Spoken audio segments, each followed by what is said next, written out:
Okay guys, तो आज के सेशन में कोरल ड्रॉ का ये सेकेंड सेशन है। तो सेकेंड सेशन में हमने फर्स्ट सेशन में हमने last time shape tool try किया था। आज उसके बाद के ऑप्शन सारे हम ट्राई करने वाले हैं और कुछ क्रॉप टूल्स भी इसमें यूज करते हैं, वो कैसे करेंगे वो देखेंगे। तो सबसे पहले गाइस हम लोग यहाँ पे ले लेते हैं एक इक्लिप टूल।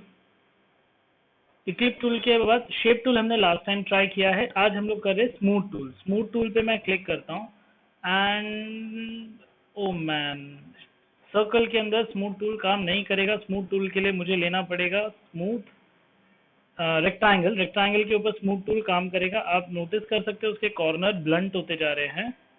यस, तो यही स्मूथ टूल का काम है, वो ब्लंट चीजों को स्मूथ कर देता है, कर्व कर देता है। यहाँ पे परसेंटेज है, ये ब्रश का साइज है। ब्रश मतलब मैं ब्रश थोड़ा छोटा कर देता हूँ, ये छोटा हो गया। मुझे ब्रश और छोटा चाहिए, और छोटा हो गया। मुझे इसका काम है ना वो इफेक्टिव चाहिए, ज्यादा चाहिए। तो ये जल्दी जल्दी स्मूथ होते जाएगा। देखिए आप पिक्सल्स गिरते जा रहे हैं इसके, और यहाँ पे पॉइंट्स और ऐड होते जा रहे हैं। तो ये स्मूथ टूल का काम है। नेक्स्ट है सिमर टूल। सिमर इज अंदर की तरफ खींचना। ब्रश का साइज कितना चाहिए, यहाँ इतना बड़ा चाहिए। सिमर कितना होना चाहिए, ये 90% नीचे जाना चाहिए, तो ये नीचे जा रहा है उतना। उसके बाद ये शार्प होना चाहिए, स्मूथ होना चाहिए, नहीं ये पॉइंटी सिमर होना चाहिए, तो ये पॉइंटी स्टार्ट हो गया। नहीं नहीं, ये स्मूथ ही होना चाहिए, तो ये स्मूथ हो रहा है। उसके बाद नेक्स्ट है ट्विल टूल। ओके, ट्विल के लिए मैं एक पतला रेक्टेंगल बनाता हूँ एंड यहाँ पे हम लोग सेकेंड टूल लेते हैं ट्विल। ट्विल के लिए साइज बड़ा कर देते हैं, यहाँ पे बड़ा साइज हो गया। कितना रोटेशन, लेफ्ट साइड लेना है, राइट साइड लेना है, राइट साइड लेना है, कितना परसेंटेज लेना है, 100% घुमाना है उसको। जुप करके घूम गया, जुप करके घूम गया, जुप करके घूम गया। सो ये है ट्विल टूल। नेक्स्ट इसमें है attract and ripple. Attract and ripple जैसा इसका नाम है वैसा ही इसका काम है। हम ये इक्लिप के ऊपर क्लिक करते हैं। पहले क्लिक करने के बाद गाइज यहाँ पे इसको रिपल अंदर की तरफ और दूसरा है क्या बाहर की तरफ। अब यहाँ पे भी सेम है, इसको कितना पकड़ के खींचना है या इससे दूर जाना है। रिपल मतलब दूर जाएगा, तो जहाँ कर्सर लेके जाऊंगा उसके रिवर्स भागता है वो, देखो आप, मतलब सब रिवर्स ऑपोजिट। धीरे धीरे जाओगे और धीरे धीरे दूर जाएगा। आप उसको मतलब थोड़ा टाइम दो दूर भागने के लिए, एकदम भागोगे तो उसके ऊपर से ओवरलैप होके जाओगे। तो दैट्स वाई इसमें थोड़ा सा ध्यान रखना पड़ता है। Same goes with attract. खींचने के बाद थोड़ा खींचते खींचते खींचते ऐसे दूर तक खींच सकते हो। सेम कितना परसेंट, 30% है, 60% ले लिया। अच्छा एक काम करते, चलो फुल पावर यूज करते हैं, 86%। 86% देखो, ये मतलब जहां तक चाहिए वहां तक खींच सकते हो।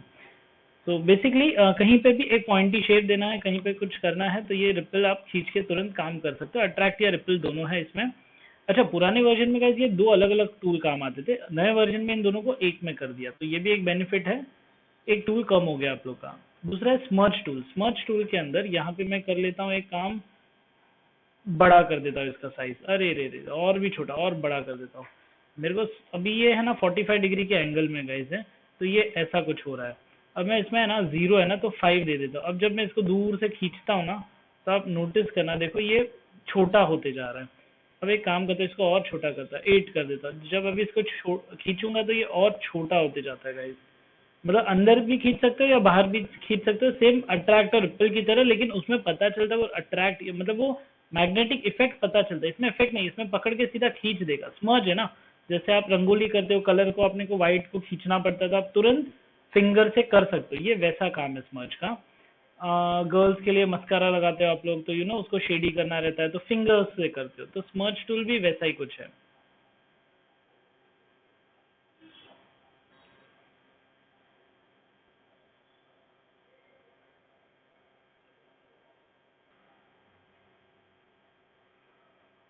ओके, स्मर्ज टूल के अंदर अभी इसको कोई और हम लोग चीज पे ट्राई करते हैं। जैसे रेक्टेंगल लिया, एक सेकेंड, ये बाकी की एक्सेस चीजें हैं उसको delete, click, delete, click, delete, और इस चीज को फुल बड़ा करता हूँ मैं, यहाँ पे इसको बीच में रखता हूँ।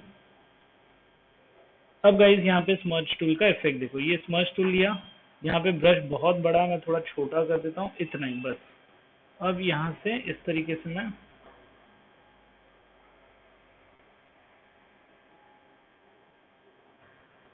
So this is your smudge tool.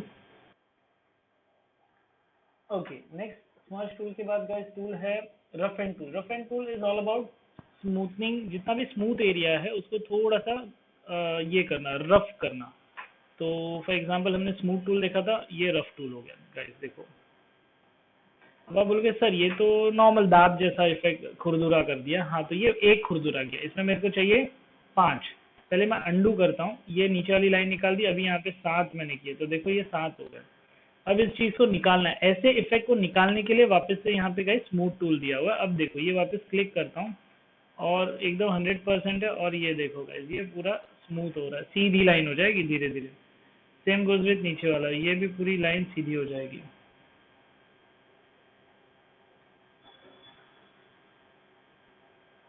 ये देखो गाइस, ये आधा, मतलब हर टूल का पॉजिटिव नेगेटिव ऐसे दोनों ऑप्शंस डाले हुए हैं। नेक्स्ट है crop tool. Crop tool simple है गाइस, ये पूरे शेप में मेरे को ये आधा पार्ट ही चाहिए, इतना ही पार्ट चाहिए, इतना पार्ट लिया, क्रॉप कर दिया, रह गया, बाकी सब डिलीट हो गया। अब आप बोलोगे सर ये तो प्रॉब्लम हो गया, ये पूरा कंप्लीट था, इनकम्प्लीट शेप हो गया। तो है ना हमारे पास शेप टूल, शेप टूल लोगे, इस टूल को उठा के इसके ऊपर छोड़ दोगे तो वो ज्वाइंट हो जाएगा। बट अभी ये मैं कोई गलत टूल से ज्वाइंट हो गया, तो मेरे को वापस पीछे आना पड़ेगा और मुझे चेक करना पड़ेगा ये ज्वाइंट कैसे हो रहा है। ओके, तो इसने क्या किया, कंप्यूटर ने क्रॉप टूल करने के टाइम पे इसने इसी के अंदर लाइंस को डबल शेप कर दिया, मतलब जो लाइन थी आउटलाइन उसमें से शेप बना दिया। तो अब ये अच्छी बात भी है और ये खराब बात भी है। खराब बात ये है कि इस पूरे प्रोसेस को हम ज्वाइन नहीं कर सकते। कंप्यूटर ने क्या किया, इसको, ये दोनों ऑब्जेक्ट को ऐसा कर दिया, तो हम लोग को सावधानी से एक एक पॉइंट डिलीट मारने पड़ेंगे, तब जाके एंड तक ये पूरा एक शेप हम लोग कवर कर सकते हैं। इट्स बेटर कि इसी का हम लोग कोई आउटलाइन शेप बना दे, वो मैं आगे बताऊंगा, इसमें से ही आउटलाइन आउटलाइन शेप कैसे करना है। तब तक हम नेक्स्ट टूल पे जाते हैं, नाइफ टूल। नाइफ टूल मतलब कट करने के लिए। फॉर एग्जांपल मेरे को एक बॉक्स बना था, अब ये बॉक्स को मुझे 2 पार्ट में डिवाइड करना है, सिंपल सा 2 पार्ट करना है। तो क्या करेंगे, तो हम लेंगे नाइफ टूल। नाइफ टूल में एक कॉर्नर पे क्लिक करते हैं, दूसरे कॉर्नर पे क्लिक करते हैं। अरे अच्छा, क्लिक नहीं लेना, ड्रैग लेगा, ठीक है, तो ड्रैग ले ले भाई। ये ड्रैग किया मैंने, ये अलग हो गया। बट ये जब अलग हुआ ना, तो ये दोनों को हम ना उसने कंप्लीट नहीं किया, इनकम्प्लीट किया। मतलब जैसे यहाँ पे मैं क्लिक करूँ, यहाँ पे मैं कलर वलर नहीं भर सकता, देखो ये प्रॉब्लम है।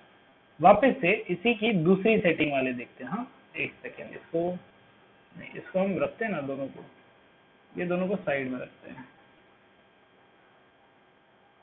अब गाइस यहाँ पे हम लोग क्या करेंगे, वापस से नाइफ टूल लेंगे, इस बार है ना इसको जॉइंट गैप्स है ना वो देखना है। ये यहाँ पे गैप है, ओवरलैप है, और एक यहाँ पे है, नहीं ये फ्री हैंड नहीं चाहिए हमको, बेजर टूल नहीं चाहिए हमको, ऑटो क्लोज कट ये ऑन चाहिए, ये ऑन कर दिया हमने। अब यहाँ पे एक पॉइंट पे क्लिक करके दूसरे पॉइंट पे छोड़ देते हैं एरो टूल। अब इसको अलग किया, इसमें फिले येलो, इसमें फिल ऑरेंज, ऐसा आप कर सकते हो गाइस। तो इस चीज का हमेशा ध्यान रखना, ऑटो क्लोज ऑप्शन का यूजफुल टूल है गाइस, काफी है।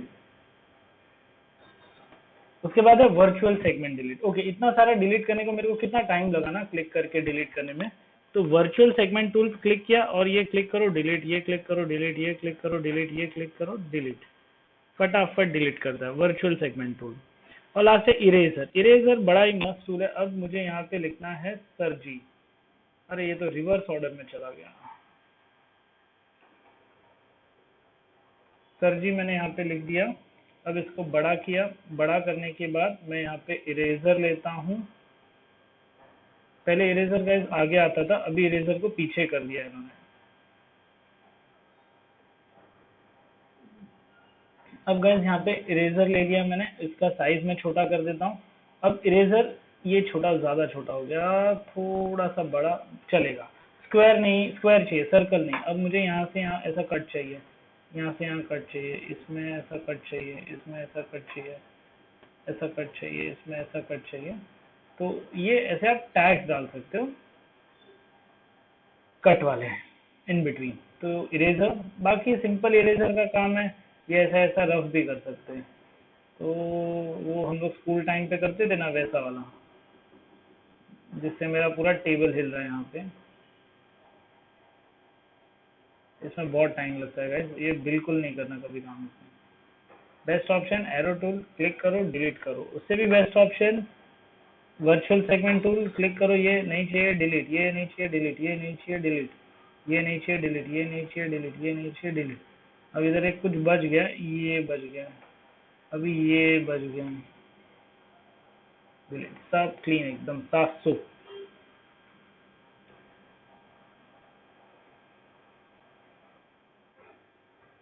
तो नेक्स्ट दूसरे सेशन पे हम लोग मूव करते हैं, दूसरे टूल्स पे मूव करते हैं। जूम टूल है, बड़ा ही स्मूथ है। जब जूम पे क्लिक करो, यहाँ पे प्लस करना है कि माइनस करना है उस पे क्लिक करो तो वो जूम आउट होते जाएगा। आप लेफ्ट बटन दबा के जूम इन भी कर सकते हो, माउस का राइट बटन दबा के आप जूम आउट भी कर सकते हो, तो वो भी एक ऑप्शन है। पाम टूल, ये बेस्ट टूल है, मतलब इसको मूव करने के लिए काफी काम आता है। एच बटन से हैंड टूल आप यूज कर सकते हो पाम टूल के लिए, एच बटन, और जेड बटन जूम के लिए। नेक्स्ट है फ्री हैंड टूल है। फ्री हैंड टूल ये मैंने यहाँ पे बना दिया, कुछ भी लिख सकते हो एकदम स्मूथ। ये 2 पॉइंट लाइन, 2 पॉइंट लाइन मतलब स्ट्रेट, दूसरी सीधी आड़ी टेढ़ी आप कैसी भी लाइन क्रिएट कर सकते हो। बेजर टूल, यहाँ पे बेजर टूल मतलब क्या, आप उसको एकदम मस्त शेप में कुछ बना सकते हो। फॉर एग्जाम्पल मैंने यहाँ पे क्लाउडिंग का कुछ कर रहा हूँ, तो ये होते जा रहा है क्लाउड। तो यहाँ पे बेजर टूल का यही बेनिफिट है कि आप है ना उसको, कि जब तक क्लोज नहीं करोगे, स्टार्ट वाले पॉइंट से एंड वाले पॉइंट को क्लोज नहीं करते, तब तक वो टूल चलता ही रहेगा। और वो कर्व भी कर सकते हो, स्ट्रेट भी जा सकते हो। बट एक ही प्रॉब्लम है बेजर टूल में कि मेरा नेक्स्ट टूल, अभी मैंने यहाँ पे एक कर्व लाइन दे दी है, अब मैं यहाँ पे क्लिक करूंगा तो लाइन ऊपर से जाएगी कि अंदर से जाएगी, मतलब सी कर्व होगा कि डी कर्व होगा, पता ही नहीं। ये देखो सी कर्व हुआ। सो ये एक प्रॉब्लम है। इसके बदले पेन टूल एक मस्त ऑप्शन है। पेन टूल भी बेजर टूल जैसा है गाइस, बट इसमें मैंने लाइन खींचा, मैं यहाँ पे क्लिक करूंगा तो सी कर्व आ रहा है, पता चलता है। ऊपर यहाँ पे लेके जा रहा हूँ तो डी कर्व आ रहा है, पता चलता है। यहाँ पे ये वापस क्लिक किया, ये देखो, तो मतलब मुझे आगे का, और मैं मतलब इधर क्लिक करूँ इधर क्लिक करूँ, शेप पता चल रहा है। क्लिक करने के बाद खींचूंगा तो भी पता चलेगा। तो ये एक बड़ा ही मतलब प्यारा टूल है पेन टूल। कभी भी कुछ करना तो पेन टूल से करना गाइस। पेन टूल के बाद बी स्पाइल टूल है, ये मतलब माउंटेन्स बनाने के लिए। फॉर एग्जांपल आप लोग अगर बनाना चाहते हो, स्कूल टाइम पे बनाते थे तो कभी लेवल नहीं होता था, अभी यहाँ पे एंगल है। ये एक ऐसा लिया, ये क्लिक किया, फिर ये एक ऐसा, देखो गाइस एंगल मिलेगा आपको।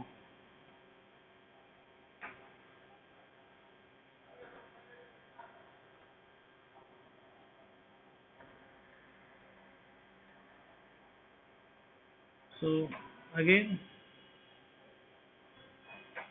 यहाँ से क्लोज और ये डबल क्लिक क्लोज। तो this is B spline. Next is polyline. Polyline पे मैंने क्लिक किया, यहाँ पे क्लिक क्लिक क्लिक, शेप बन रहा है। लेफ्ट बटन दबा के रखो तो ये तो पेंसिल जैसा हो गया। मतलब दोनों ऑप्शन है, पेन टूल वाला ऑप्शन भी मिल रहा है, प्लस फ्री हैंड टूल वाला ऑप्शन भी मिल रहा है। And last is 3 point curve. 3 point curve is all about, for example एक यहाँ पे कर्व किया, थोड़ा स्मूथ किया, फिर एक यहाँ पे कर्व किया, स्मूथ किया, फिर एक यहाँ से इस डॉट से इस डॉट को ज्वाइन किया और यहाँ पे एक ऐसे लाइन दे दी, फिर एक बीच में यहाँ से यहाँ तक लाइन और इसको थोड़ा सा कर्व दे दिया। लिप्स बनाने की कोशिश है इन शॉर्ट, और कुछ नहीं। एंड इस पूरे को क्लिक करके रेड कलर दे दिया, वो भी हो गया। तो ऐसे आप लिप्स क्रिएट कर सकते हो। मतलब मैंने ये एक ही चीज बनाई, आप ऐसे बहुत कुछ बना सकते हो। तो कैसा लगा मुझे बताओ।